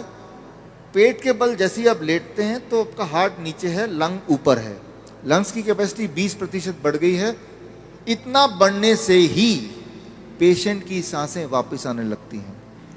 इस सांसों में एक आखिरी बात बताता हूँ, इमरजेंसी में जब ये भी काम नहीं करे तो एक बात याद रखिए, आपके ये जो एरिया है जहाँ मैंने अपना फिंगर घुमाया है, मुंह का एरिया, इसके पीछे छोटे छोटे रिसेप्टर हैं। रिसेप्टर मतलब स्विच, वो इमरजेंसी स्विच है। उसको ऑन करने से जिनको सांसों की तकलीफ है, वो सांसों की तकलीफ कुछ देर के लिए तो आराम मिल ही जाता है, फिर दोबारा ऑन कर दो, ऑन करते रहो फिर कुछ घंटों तक। तो वो स्विच कहाँ है? यहाँ है। ये स्विच कैसे ऑन होता है? बहुत ही आसान तरीका है। 200 रुपए का इतना छोटा पंखा आता है, आपने देखा होगा, बैटरी वाला। अच्छा। उस पंखे को ऐसे बिठा के जब 6 इंच दूर रख के पंखा चलाएं, उसकी हवा जब यहाँ लगती है, उस हवा से वो स्विच, रिसेप्टर बोलेंगे इसको, वो ऑन हो जाता है और एकदम से उसकी सांसें आने की जो एक होता है फिजियोलॉजी, वो बदलाव आ जाता है। अच्छा, एक आपने बोला कि अदरक वो हो गया उसके लिए, हार्ट के लिए, हार्ट के लिए, ब्रेन के लिए भी, ब्रेन के क्लॉट के लिए भी, हार्ट वो अदरक, अधरंग के लिए भी, हाँ है ना। ये तो हो गया कि इमरजेंसी ऐसे सामने बैठ के। एक है इसको हील कैसे करना है? डाइट से। डाइट से हील करना है। डाइट क्या करेगा? Over a period of time काम करेगा, लेकिन उस वक्त उसको आराम देना है। उस वक्त आराम देने के बाद यही सिंपल डाइट, DIP डाइट। हाँ। और आप बता रहे थे कि जिसको कैंसर है उसको पत्ते ऐड करने हैं अपनी वेट के आधे। अगर वो 80 किलो है तो 40 ग्राम। देखिए, कैंसर है या अनयूजुअल हाई ब्लड शुगर है, और DIP डाइट के बाद भी जैसा बता ही रहे थे, फिर भी कुछ लोगों का कंट्रोल नहीं हो रहा या पूरी तरह कंट्रोल नहीं हो रहा, हाँ, तो फिर पत्ते, चाहे मूली के पत्ते हो, पान के पत्ते हो, धनिया, पुदीना, राइट, तो वो पत्ते लिए कितने? आपके बॉडी के वेट का आधा। मेरे बॉडी का वेट है 70, तो 70 का आधा 35 ग्राम। 35 ग्राम। हाँ, लंच से पहले चबा चबा खा लिया। मतलब वो सलाद खाना है? उससे पहले, सलाद से भी पहले पत्ते खाने हैं, हाँ, फिर सलाद खाना है, हाँ, फिर खाना नहीं खाना।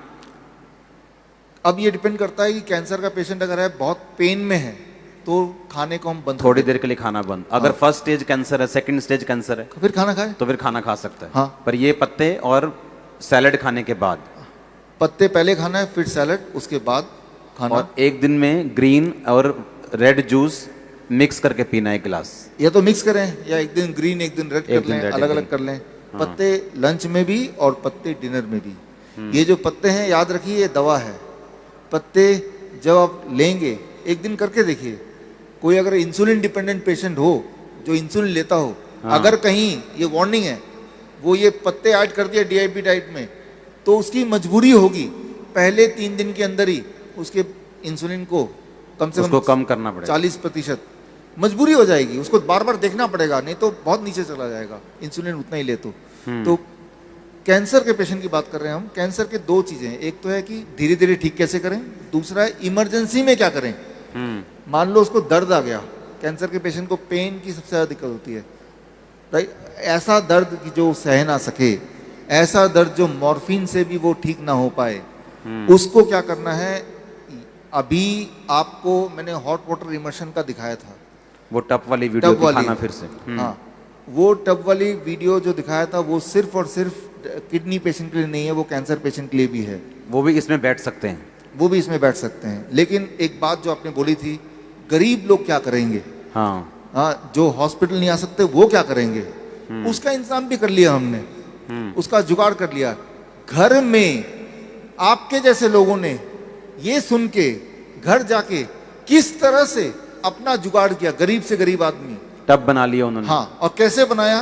वो होममेड वीडियो प्लीज दिखाएं, होममेड वाला वीडियो, ये देखिए। ड्रम के अंदर। अच्छा, ये भी काम कर रहा है। ओह वाह। पर इसमें गले तक पानी नहीं आ रहा? कोई बात नहीं। अच्छा, छाती तक आ रहा है। 2.5 घंटे बैठ जाएगा वो। अच्छा, ठीक है। हाँ, थोड़ा ज्यादा बैठ जाएगा वो। ये किडनी के पेशेंट हैं, और सेम कैंसर पेशेंट भी इससे। Cancer patient, kidney patients. ये फ्रिज को दरवाजा निकाल दिया फ्रिज का। अच्छा। 2000 रुपए का फ्रिज, हाँ, सेकेंड हैंड, दरवाजा निकाल दिया। तो ये बाथरूम में इन्होंने एक दीवार लगा दिया, गर्म पानी तो आता ही है, हाँ तो और आराम से बैठे हैं। ये इंजीनियर साहब हैं, इन्होंने खास पूरा पोर्टेबल बना दिया, कहीं भी लेके जाओ।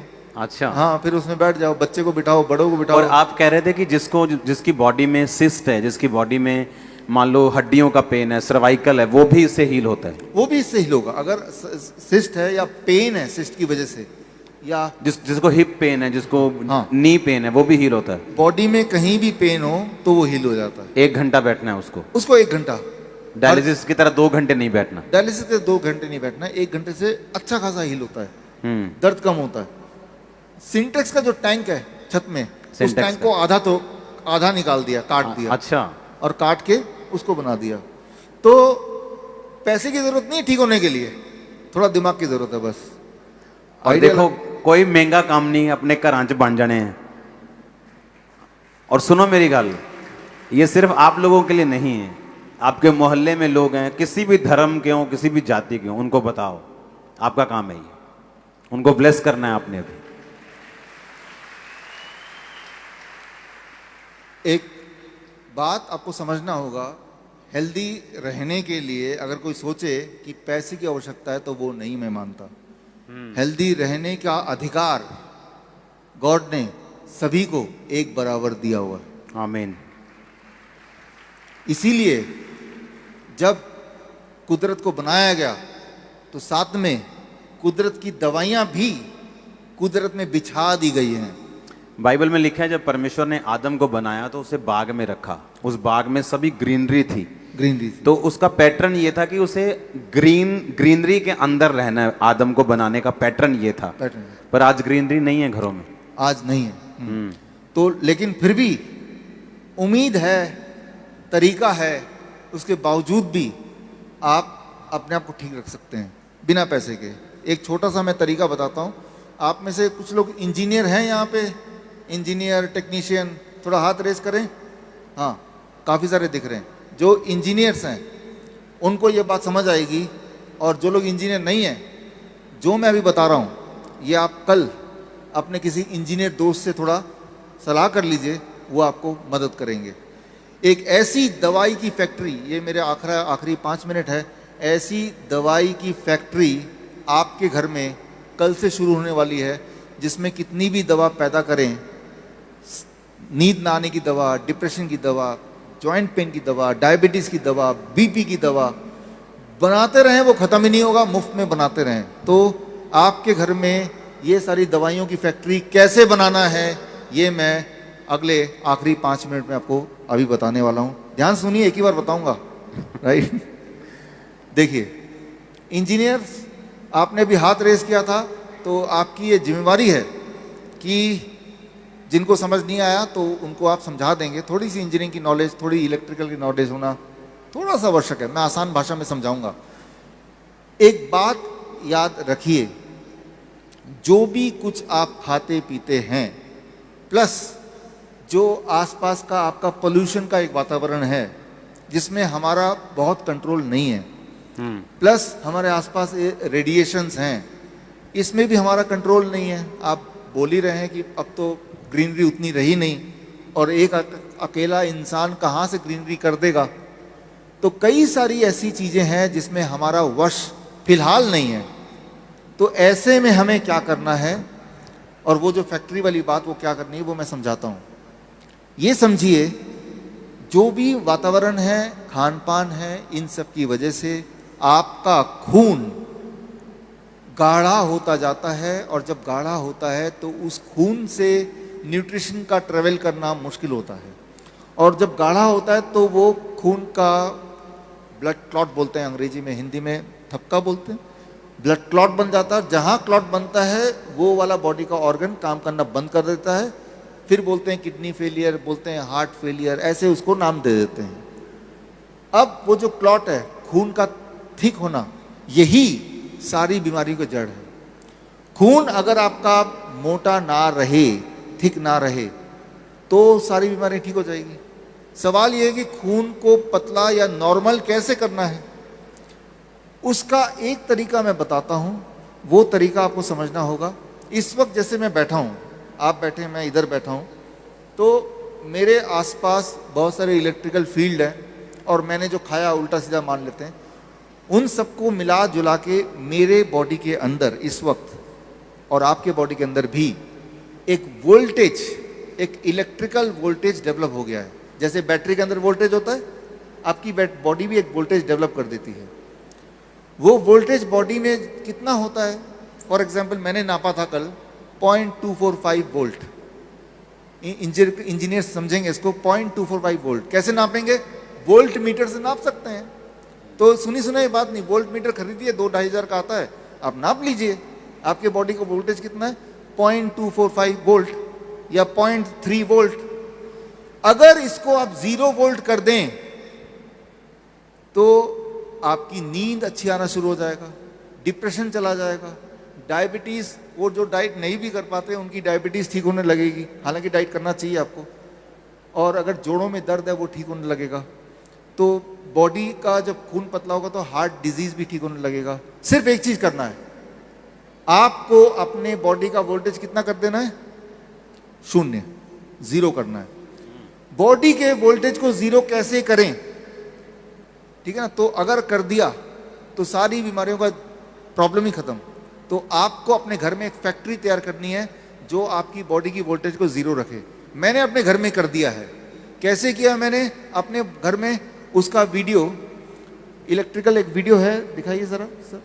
अच्छा, ये नहीं, इसका अगला वाला। अभी जब मैं यहाँ बैठा हूँ तो मेरे आसपास यहाँ पे एसी है, यहाँ पंखा है, मोबाइल है, वाईफाई है, बहुत सारे गैजेट्स हैं, इलेक्ट्रॉनिक गैजेट्स हैं, जिसकी वजह से मेरे बॉडी के अंदर इस वक्त इलेक्ट्रोमैग्नेटिक फील्ड एक पूरा तैयार हो गया है और एक पोटेंशियल वोल्टेज मेरे बॉडी में डेवलप हो रहा है। कितना वोल्टेज मेरे बॉडी में डेवलप हो रहा है उसके लिए ये जो मल्टीमीटर है, मल्टीमीटर से मैं चेक कर रहा हूँ। मल्टीमीटर का एक छोर मेरे हाथ में, दूसरा छोर यहाँ पे अर्थिंग पे लगाया हुआ है और आप देख रहे हैं मेरे बॉडी में इस वक्त जो वोल्टेज है दैट इज़ 243, 249। ये फ्लक्चुएट होता जा रहा है मेरा वोल्टेज जो बॉडी में इस वक्त है। ये वोल्टेज बड़ा खतरनाक है। ये जैसे जैसे बढ़ता रहेगा वैसे वैसे मेरे कैंसर होने की या हार्ट डिजीज़ होने के या ब्लड को क्लॉट करने के चांसेस बढ़ते जाएंगे। तो ये ऐसे ही बना रहा तो हम चाहे बाकी कितनी भी अच्छी एक्सरसाइज कर लें या अच्छा खाना खा लें तो ये हमें बॉडी में डैमेज करता रहेगा। तो इसके लिए हमें क्या करना है, ताकि ये जो वोल्टेज मेरे बॉडी में, ये वोल्टेज को ख़त्म करना है, इसको ज़ीरो करना है। इसको ज़ीरो करने के लिए आपको एक टूल तैयार करना पड़ेगा। इसका नाम है, इसे बोल सकते हैं अर्थ थेरेपी। अर्थ थेरेपी देखिए ये रहा मैंने तैयार किया अपने लिए कि जब भी मैं ऑफिस में बैठता हूँ या जब भी मैं बैठूंगा तो मैं इसके ऊपर दोनों पैर रख दूंगा। अब मैंने जूते पहने हुए, अब देखिए अगर मैं दोनों पैर ऊपर रख देता हूँ, दोनों पैर ऊपर रखने के बाद क्या यहाँ पे कोई बदलाव आता है? यहाँ कोई बदलाव नहीं आया। दोनों पैर, एक पैर रख दिया, दूसरे पैर पे रख दिया, there is no change in it, right. लेकिन अगर मैं अपने जूते उतार देता हूँ, ये देखिए मैं जूते उतार रहा हूँ, जूते उतार के अब मैं रखने जा रहा हूँ। अब आप ऊपर भी दिखाओ और दोनों एक साथ दिखने चाहिए, मेरे पैर रखते हुए भी और ये भी नंबर्स दिख रहा, नंबर भी साथ में और पैर भी। अब ये पैर रखा, आप सिमल्टेनियस देखिए, जैसे ही मैंने पैर रखा ये मैंने अर्थिंग टूल पे, अर्थ थेरेपी पे, और ये 0 हो गया। इस वक्त मेरी जो वोल्टेज है दैट इज 00000, राइट। यानी कि पूरे दिन भर में अभी तक मेरी वोल्टेज रहती थी 0.245, 246 डिपेंडिंग ऑन कि आसपास के कितने सारे इक्विपमेंट थे। लेकिन अब मैं चाहता, अब मैंने पैर हटा लिया, हटाते ही अब देखो दोबारा से मेरे बॉडी में वोल्टेज जनरेट हो गया। तो ये जो अर्थिंग टूल है, ये अगर आप अपने बना लें घर पे, और जब ऑफिस में जब भी काम कर रहे हैं, घर पे जब बैठते हैं, इस तरह से आप अगर बैठते हैं तो ये दोबारा से ऑन करना पड़ेगा।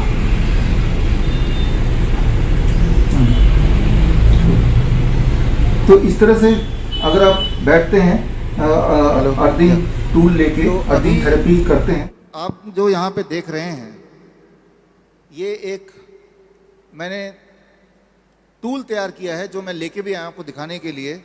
और ये अपने घर में अगर आप तैयार कर लें तो आपका बॉडी का वोल्टेज 0 रहेगा। और अगर लगातार 0 रहे, मान लो फॉर जितनी देर आप सो रहे हैं उतनी देर, तो अगले दिन जब उठेंगे, जिनके जोड़ों में दर्द रहते हैं, अगले दिन उठने के बाद पूछिए अपने आप से जोड़ों में दर्द है क्या, तो कम से कम 20-25% जोड़ों का दर्द कम होगा। नींद कैसी आई, पहले से आपको बेहतर लगेगा। डिप्रेशन पहले से बेटर फील होगा। अच्छा, तो ये टूल कैसे बनाना है, कैसे काम करता है, 1 मिनट मैं लेता हूँ इसको और समझा देता हूँ आपको। आप देखिए इसको, ये एक कपड़ा है, टॉवल है छोटा सा, और इसमें तार मैंने सिल दिया है, सिंपल तार सिल दिया, कॉपर तार, राइट, कॉपर का तार जो इलेक्ट्रिक तार मिलता है दुकान से, सिल दिया है। सिल के, और इसका तार का दूसरा हिस्सा ये बहुत लंबा है, इतना लंबा है कि मेरे घर के जहां मैं रहता हूं ऑफिस का सेकंड फ्लोर से वो तार मैं नीचे तक ले जा सकता हूं, तार नीचे तक जा सकता है। और नीचे तक जाने के बाद उस तार को जमीन के नीचे मैंने 1 फीट गाड़ दिया है अंदर, ठीक है ना। और इसको मैंने यहां पे जहां मैं ऑफिस में बैठता हूं, यहां मैंने नीचे रख दिया है।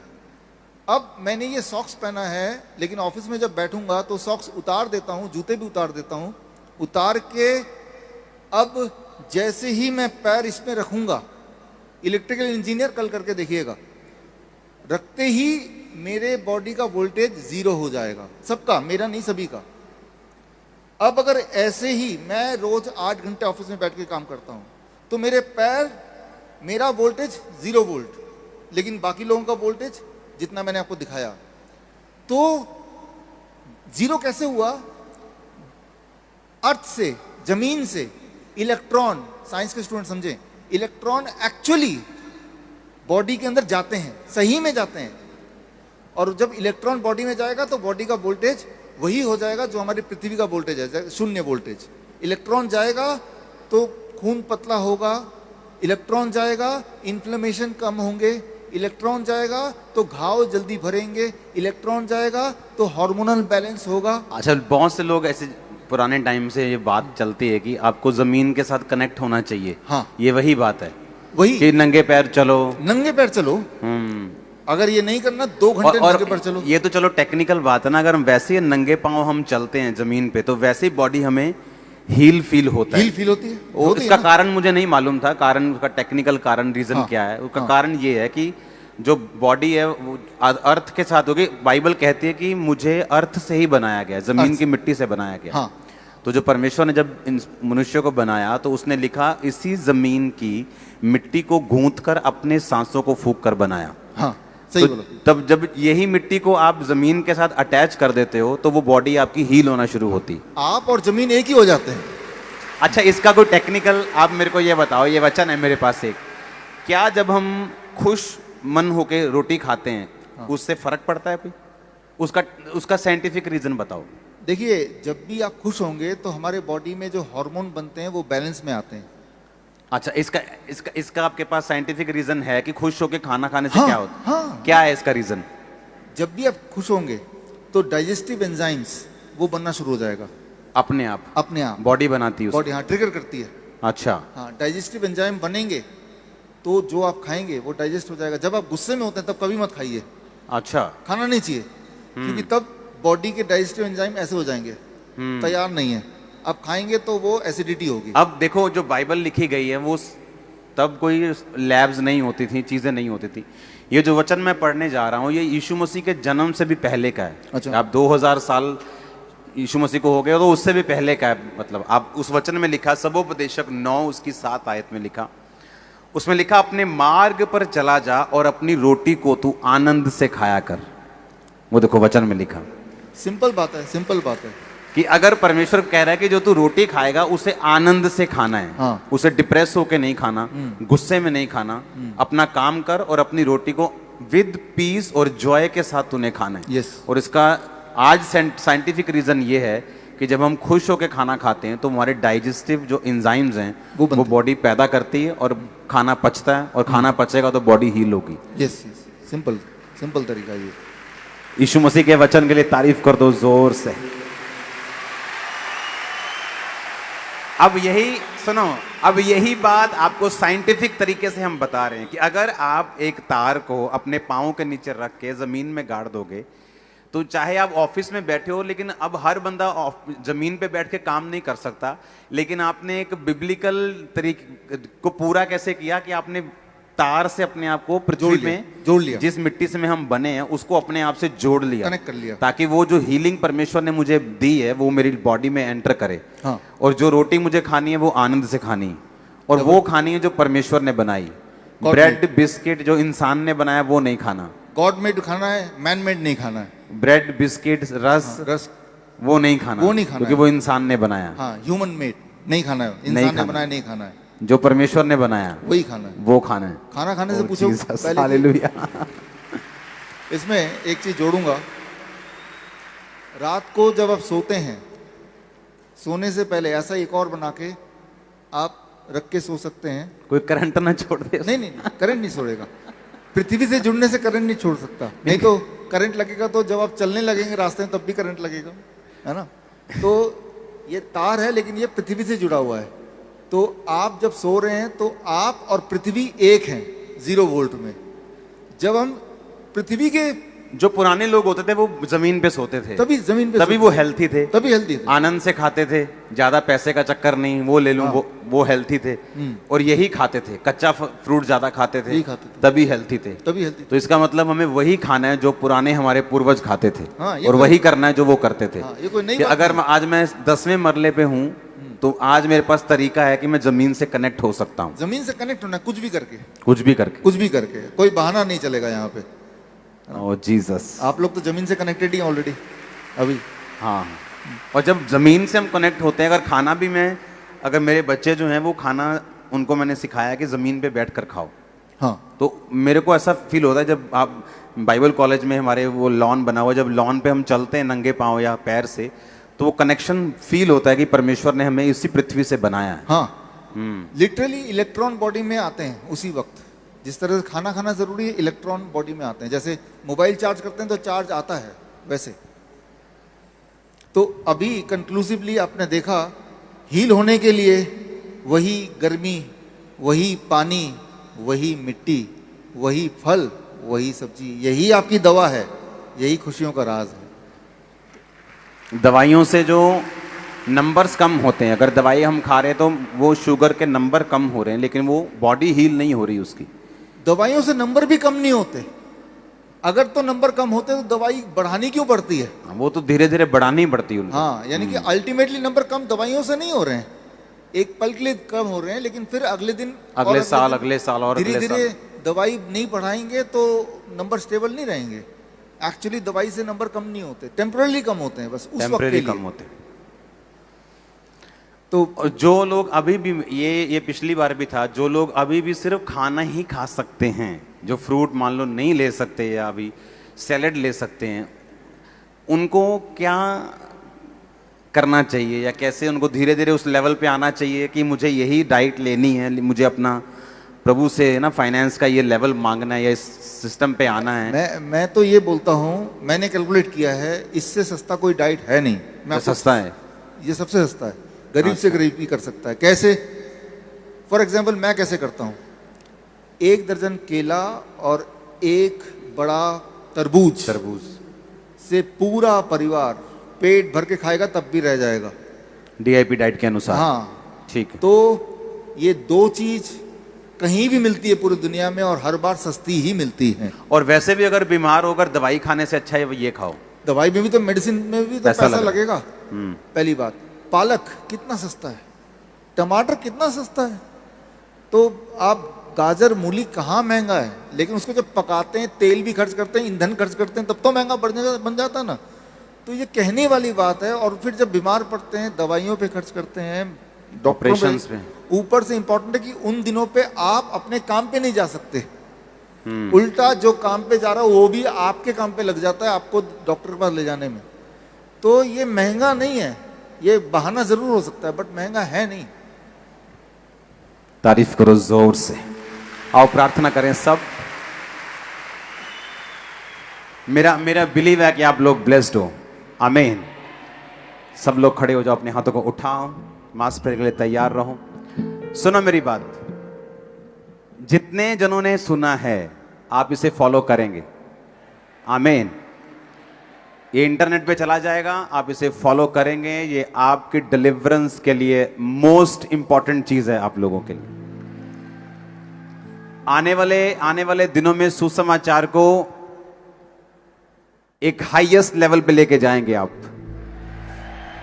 स्पिरिचुअल खुराक को आप ले रहे हो, इस खुराक को आप घरों में लेंगे, खुदा का वो काम होगा जो पहले कभी नहीं हुआ था यीशु मसीह के नाम में।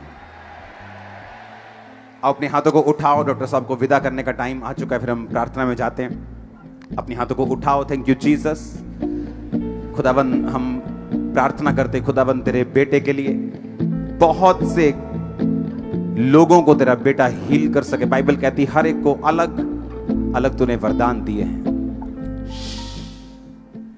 तेरा पवित्र आत्मा खुदाबंद तेरे बेटे के साथ हो। बहुत से लोग इनकी टीचिंग से, उन चीजों से जो बिब्लिकल हैं खुदाबंद, लेकिन इंसान भूल गया। ये वही तरीके हैं जो बाइबल में लिखे, जो वही तरीके जो तूने बनाए हैं खुदाबंद, कि वही चीजें जो आपने आदम के लिए बनाई थी, हम इनको फॉलो कर सकें, इन पे चल सकें और बरकत को पा सकें। जितने लोग आज सुन रहे हैं फॉलो करें, डिलीवर हों और हील हों।